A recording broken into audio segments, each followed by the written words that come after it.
Paano nga ba kayo magkakaroon ng G-Credit? Tara, alamin natin.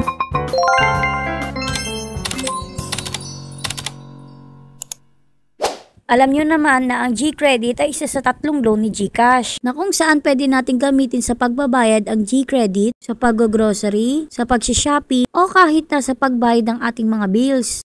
So, paano nga ba natin ma-unlock ang ating G-Credit? Dapat kayo ay 21 to 65 years old, Filipino citizen, fully verified ang inyong GCash. Dapat din meron kayong good record dito sa GCash at wala dapat fraudulent transaction or yung identity theft dito sa GCash. Kung sa tingin mo ay okay na yung mga binanggit ko, ay hindi pa yun natatapos. Dahil kailangan mo rin gamitin yung mga services ni GCash katulad ng unang-una na nga riyan ay pagka-cash in. Yes po, so marami naman tayong choices para makapag-cash in sa ating GCash. Yan, pwede sa over-the-counter, pwede rin sa mga local at global banks. At syempre, yung pinaka-common, yung sa mga store or yung sa mga tindahan. So, next naman ay send money. Syempre, kung may cash in, dapat ginagamit nyo rin yung send money. So, yan, marami rin naman tayong pagpipilian para makapag-send ng money. Pwedeng express send, pwede ring send with a clip or send to many, at maraming pang iba. So, next naman na need yung gamitin ay yung buy load. So, ito, gamit na gamit ko itong buy load dito sa GCash. Kasi nga, bukod sa mababala yung kaltas nila, at halos lahat ng SIM card dito sa Pilipinas ay pwede kang makapag-load sa kanila. So, sunod naman is itong pay bills. Bukod sa buy load is ito talaga din yung number 1 na pinakagamit na gamit ko. Dito kasi ako nagbabayad ng kuryente at tubig namin, pati yung wifi din. Tapos yung mga loan ko sa home credit ay dito ko rin binabayaran. Kaya talaga ito yung nagpataas ng G-score ko dito sa GCash dahil sa always kong paggamit nitong pay bills. Sa iba like home credit may kaltas sila na 15 pesos.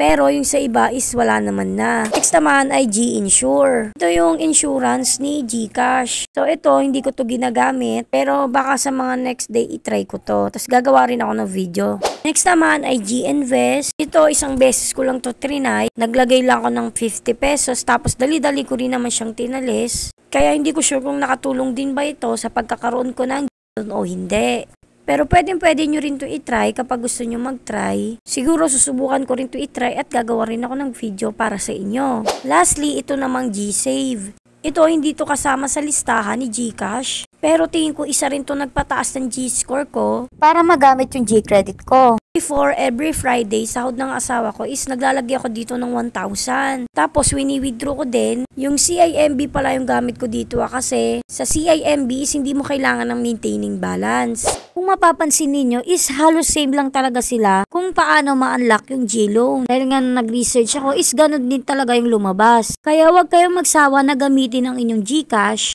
at panigurado magkakaroon na rin kayo ng G-credit. Kaya yun nga na, sana may natutunan kayo sa video na ito. Thank you for watching. Yun lang!